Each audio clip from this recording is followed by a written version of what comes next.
Egypt's running out of ideas and out of patience. First it was war talk, then diplomacy. Now, they've officially turned to mummy dust to melt Ethiopia's Grand Renaissance Dam. You heard that right.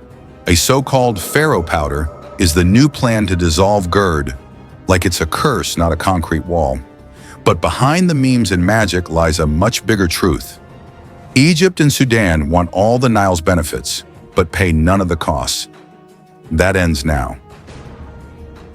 Welcome to Semenigna Spotlight, where we expose the myths, the madness, and the injustice rippling across the Nile Basin. Ethiopia built the GERD to power its future and stabilize the region, but it's the only one paying the price. Egypt mocks, Sudan freeloads, and now they're invoking ancient mummies instead of modern solutions. In today's episode, we flip the script. Why Ethiopia must start charging for its ecosystem services, or even the water itself. If Egypt wants to bring pharaohs to the party, we say, pay the toll or stay in the past. The Blue Nile, Ethiopia's gift, their lifeline. The Blue Nile, gushing from Ethiopia's lush highlands, is the lifeblood of northeastern Africa, contributing nearly 85% of the Nile River's flow. This mighty river irrigates Sudan's fertile lands and sustains Egypt's arid existence, where the Nile is often dubbed an existential resource. Yet the burden of conserving this watershed falls solely on Ethiopia. The highlands, rich in biodiversity and agricultural potential, face relentless threats: deforestation, soil erosion, and land degradation that could choke the river's flow.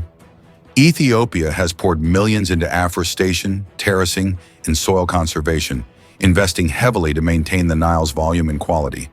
The GERD, a $4.6 billion marvel completed in 2023, regulates this flow with its 74 billion cubic meter reservoir, generating power for Ethiopia while stabilizing water supply for downstream neighbors.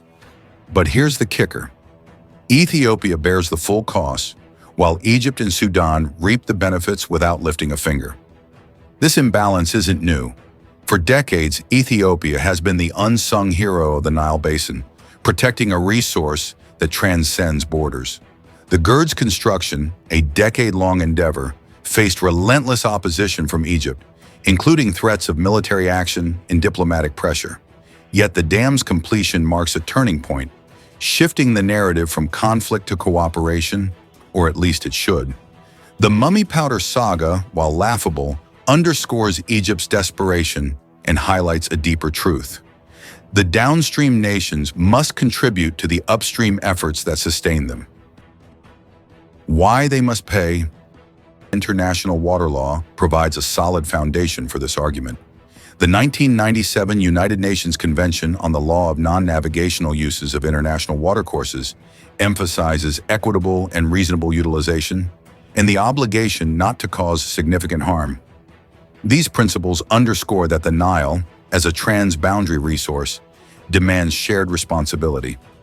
Enter the Payment for Ecosystem Services, PES model, a globally recognized approach where beneficiaries compensate stewards of critical natural systems. From Costa Rica's forest preservation to watershed management in Latin America and Southeast Asia, PES has proven its worth. For the Blue Nile, this means Egypt and Sudan, who depend on Ethiopia's pristine highlands for their water security, should fund the conservation efforts keeping the river alive. Ethiopia's upstream role shouldn't be a free ride for downstream freeloaders. The highlands conservation efforts, estimated at $30 to $50 million annually, involve reforestation, erosion control, and community-based initiatives.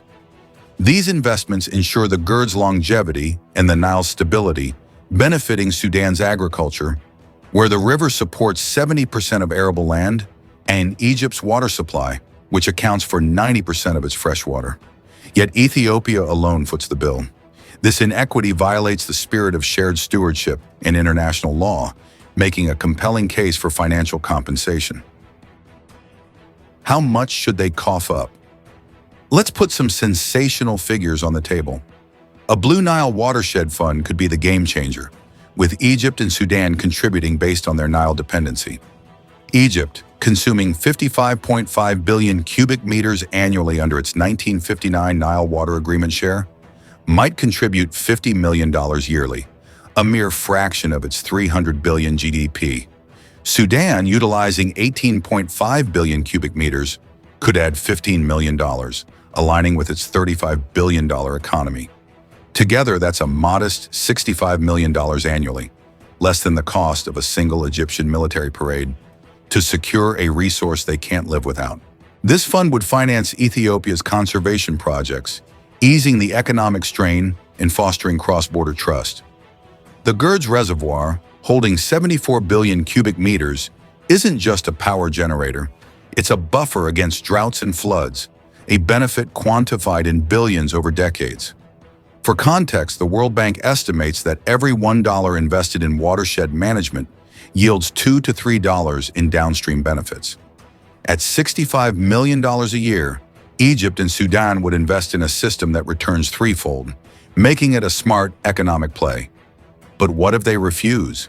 Ethiopia could explore charging for water use, a diplomatic earthquake that would spark legal and political fireworks. While complex, the precedent exists. Countries like Turkey charge downstream nations for Euphrates water.